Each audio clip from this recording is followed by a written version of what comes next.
Hi, this lesson is about rules for finding the derivative. So instead of using the definition of the derivative, which we've used in previous lessons, which if you recall, you find the derivative by taking the limit as h approaches 0 of f of x plus h minus f of x all over h. Well, there are rules that makes things a lot easier for us. It's much quicker to find the derivative by applying these rules, and these are the beginning of several rules that you're going to learn.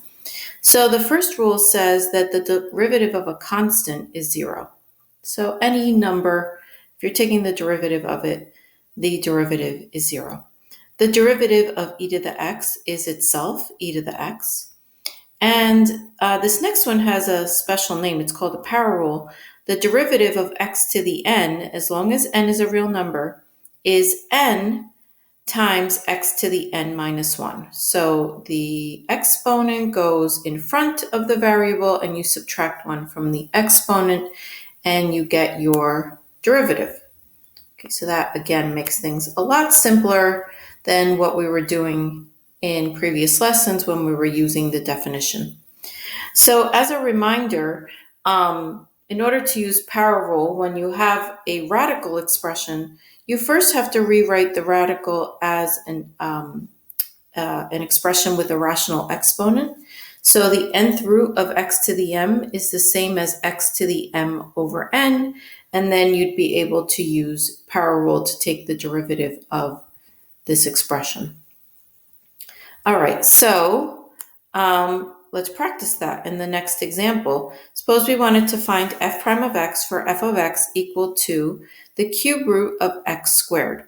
So the first thing you need to do is rewrite f of x as x to the 2/3. So now we're ready to take the derivative. So you put the 2/3 in front of the variable, subtract 1 from 2/3, and 2/3 minus 1 is negative 1/3. And then rewriting it without the negative exponent, that is equivalent to what you see here, 2 over 3 cube root of x, which is the same as 2 over 3 x to the 1/3. So either one of these answers is okay. So let's move on to the next example. So in the next example, you have a quotient, and all of the rules that were stated in that box above does not account for having quotient, but I can rewrite this expression as 3 separate terms by dividing each of the terms in the numerator by the term in the denominator. So in other words, first do a little bit of algebra before we actually take the derivative. So this is our original expression, and I'm going to write it as 2 over x squared over x to the 1/2 plus x over x to the 1/2 minus 2 over x to the 1/2.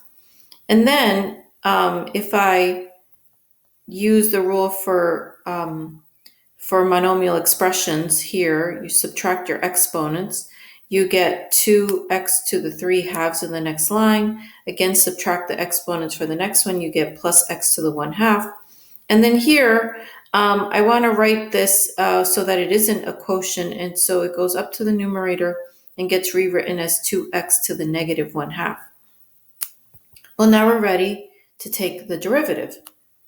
Because now all I need to do is apply power rule to everything on the second line. So you multiply 2 times 3/2, and that will give me 3.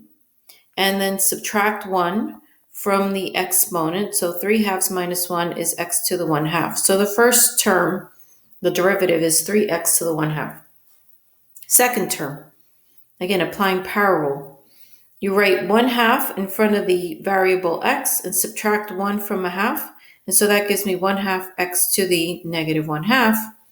And then again, for the third term, you're going to multiply the minus 2 and the negative 1/2. That'll give me plus 1, which is just x. And then subtract 1 from negative 1/2, and that gives me negative 3/2. So that's your derivative.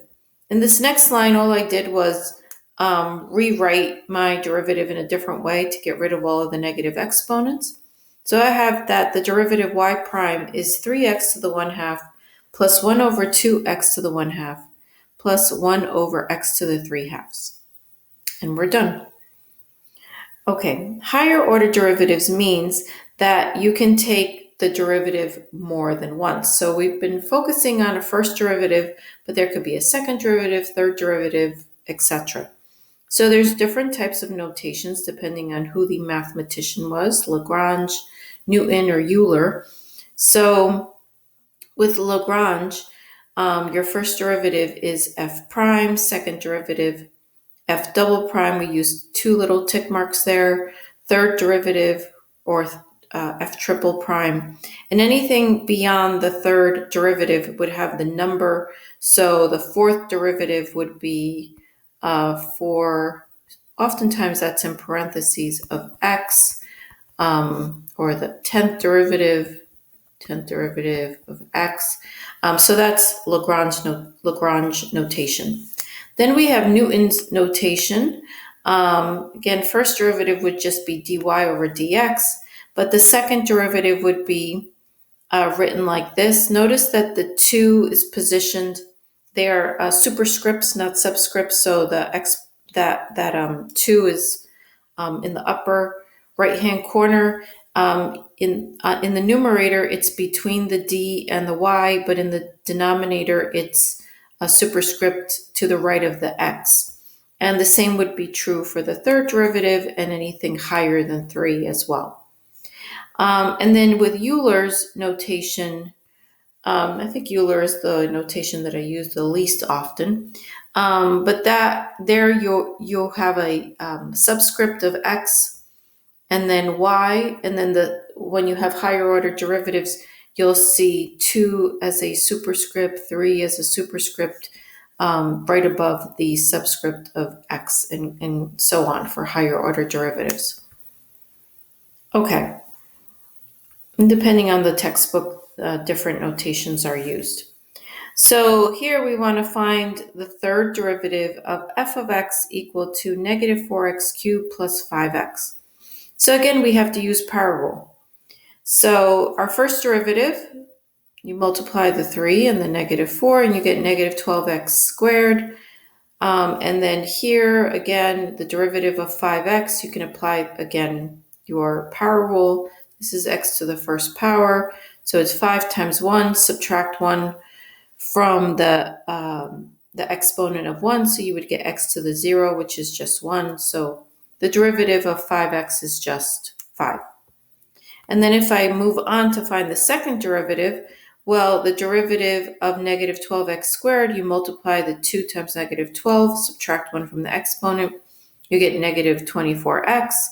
And then the derivative of 5 that's a constant, that's just 0. And then the third derivative is just negative 24. So if I was asked to find, let's say, the fourth derivative, well, my third derivative is a constant, so that would be 0, and any derivative higher than a third derivative would also be 0. So the fifth derivative, sixth derivative, wouldn't make a whole lot of sense to calculate that, but it would still be 0. So notice that with polynomials, my original function was a third degree polynomial. First derivative is a second degree polynomial. Second derivative is a first degree polynomial. Third derivative is a constant. So the degrees keep going down as you take the derivative when you have a polynomial function. Okay, let's do another one. So we want to find f prime, f double prime, and f triple prime for f of x equal to x to the fourth plus 2e to the x minus pi. So this is not a polynomial function because of this term right here. It's a transcendental function, so let's see how that works out. So f prime, we use power rule on negative x to the fourth, so that becomes negative 4x to the third. And the derivative of e to the x is just itself multiplied by 2, so it's 2e to the x Pi is a constant, so the derivative is 0. So now we move on to f double prime. The derivative of negative 4x cubed is negative 12x squared plus, again, 2e to the x. The derivative is 2e to the x. And then third derivative, negative 12x squared, the derivative becomes negative 24x. And then again, 2e to the x is just 2e to the x. All right, so let's continue. This is example 5. At what point on the curve of y equal to 2x squared minus 16x is there a tangent line to the curve that is horizontal? So remember, the relationship between a function and a tangent line is that the derivative of the function is the slope of the tangent line. And a tangent line that is horizontal means that the slope is 0. So what we need to do is take the derivative of y and set it equal to 0, which is exactly what you see here, so that we can identify the point where the tangent line to the curve is 0. So the derivative of 2x squared minus 16x is 4x minus 16. When you set that equal to 0, you're basically solving a linear equation. So you add 16 divided by 4, you get that x is 4. So remember, we need to find a point. So we don't need to just find x, we need to find x and y. And we want to find the point on the curve. So we plug x equal to 4 into the original function, which is the work that you see here. And so when you plug in 4, you get that y is negative 32. So the point is 4, negative 32. Okay, so here's another one that's similar. Example 6, at what point on the curve of y equal to 9 minus 2x squared is there a tangent line to the curve that is parallel to the line 12x minus 2y plus 7 equal to 0? So remember, parallel lines have slopes that are equal to each other. So what I need to do is I need to take the derivative of this, which is the slope, the general slope of the tangent line, and set it equal to the slope of this line. So I have to first identify what is the slope of this line. So in order to do that, I need to solve this line here for y. All right, so when you do, you get that y is equal to 6x plus 7 halves. So that means that my slope of the line is 6. So now I take the derivative of the original function, which is just negative 4x, and set it equal to 6. So when you solve for x, you get that x is negative 3 halves. Plug in negative 3 halves in the original function, because remember, you're trying to find the point on that curve, and you get that y is 9 halves.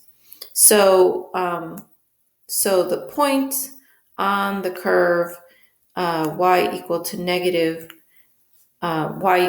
minus 2x squared, where the tangent line is parallel to the line given, is the point negative 3 halves, positive 9 halves. And again, we use the rules to find this derivative of negative 4x.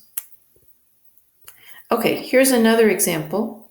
Find the equation of the tangent line to the function f of x equal to 5 over x squared at the point at the value of x equal to negative 1.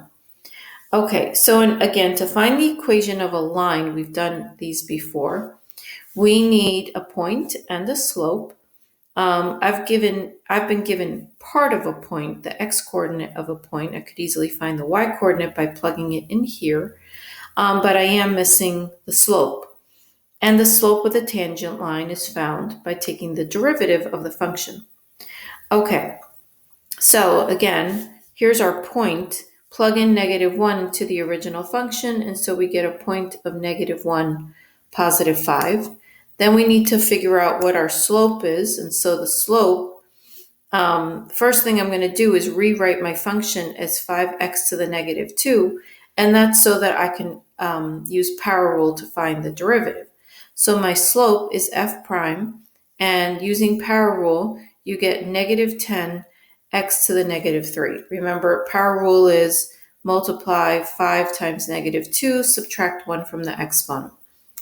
Then we plug in negative 1 into our f prime. And so negative 10x to the negative 3 is the same as negative 10 over x cubed.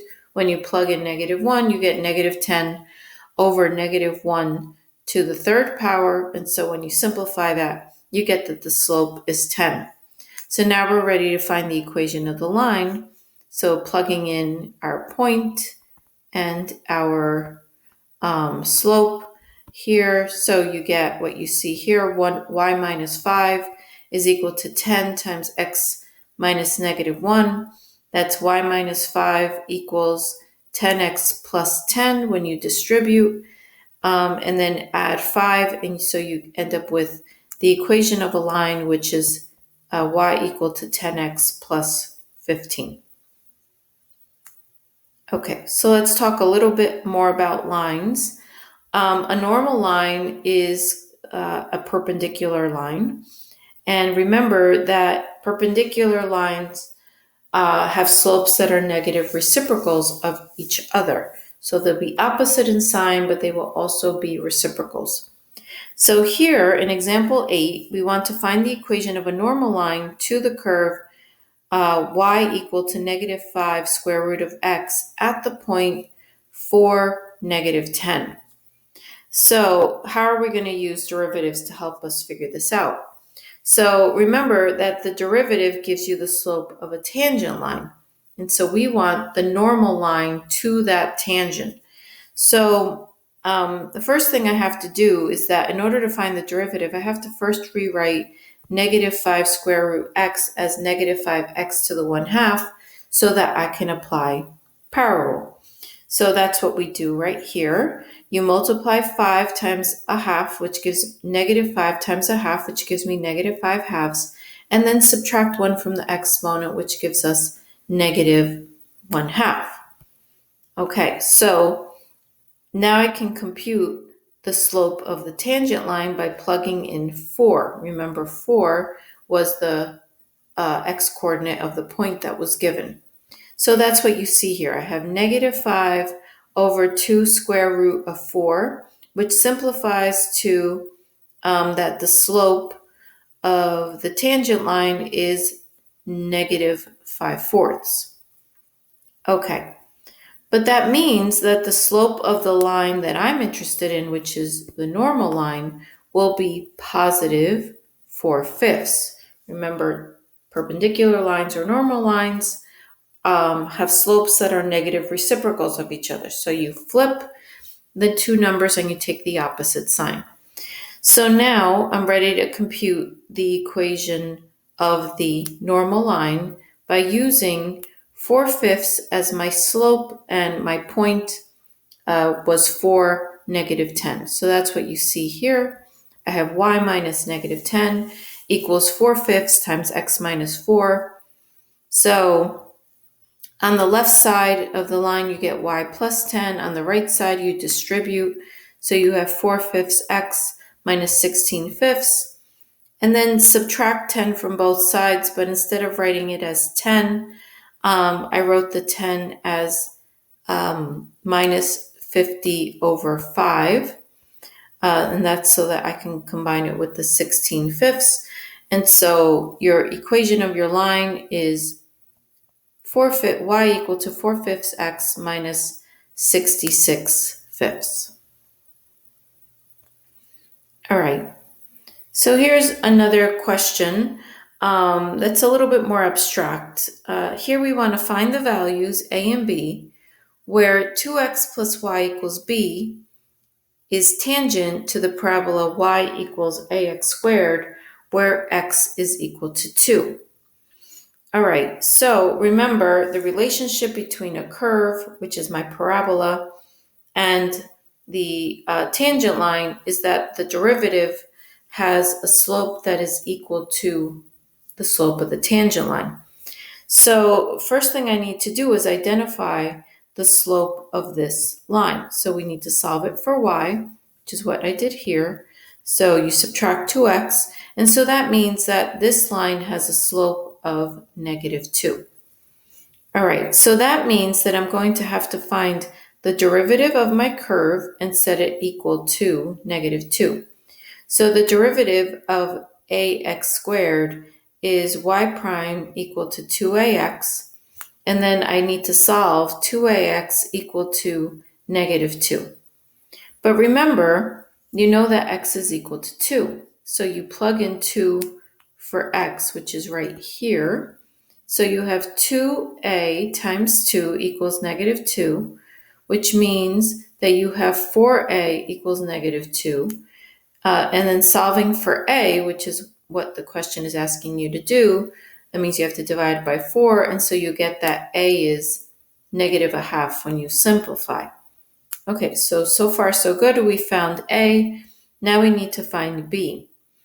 Okay, so now I know that A is -1/2. So I'm going to substitute -1/2 in here, as well as x equal to 2. So I have y equals -1/2 times 2, which again was given in the original problem, 2 squared. So that's -1/2 times 4, so y is -2. So now I know that x is 2, y is -2, and I can now substitute those numbers in here in order to find out what b is.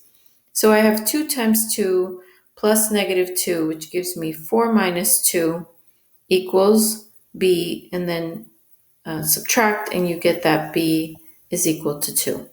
So we found that a is -1/2 and b is 2. And so you have answered the question to that problem by using the relationship between derivatives of a function and your tangent line. Okay, so here's one last problem where we get you to use our derivative rules. And it's again referencing some knowledge that we learned in the past. So we're given that the equation of motion of a particle is defined as s equal to t cubed minus 3t, where s is in meters and t is in seconds. And we want to find first part A, the velocity and the acceleration as functions of t. So remember that the derivative of your displacement function s is your velocity function, and then applying your rules, your power rule, you get that velocity is 3t squared minus 3. And then remember that the derivative of velocity is your acceleration function, and then again applying your rules, your power rule for 3t squared is 6t, and the derivative of your constant minus 3 is just 0, so your acceleration is 6t. Okay, then we go on to part B. Part B is asking you to evaluate the acceleration after 2 seconds. And so a of t is 6t, so you plug in 2 for t, and so you get that a of t is 12 meters per second squared, because remember s is in meters and t is in seconds. And then we go on to part C, which is asking you to find the acceleration when the velocity is 0. So first you need to solve velocity equal to 0. So we have 3t squared minus 3 equals 0. I factored out a 3 and then divided by 3, so you get t squared minus 1 equals 0. So that means that t is equal to plus or minus 1. So ignore the negative second. So we have that our time is 1 second. And so you compute your acceleration at 1, because remember you were asked to find the acceleration. And so you get that acceleration at 1 second is 6 meters per second squared. All right, so that's it for that lesson. Give the homework a try. Good luck.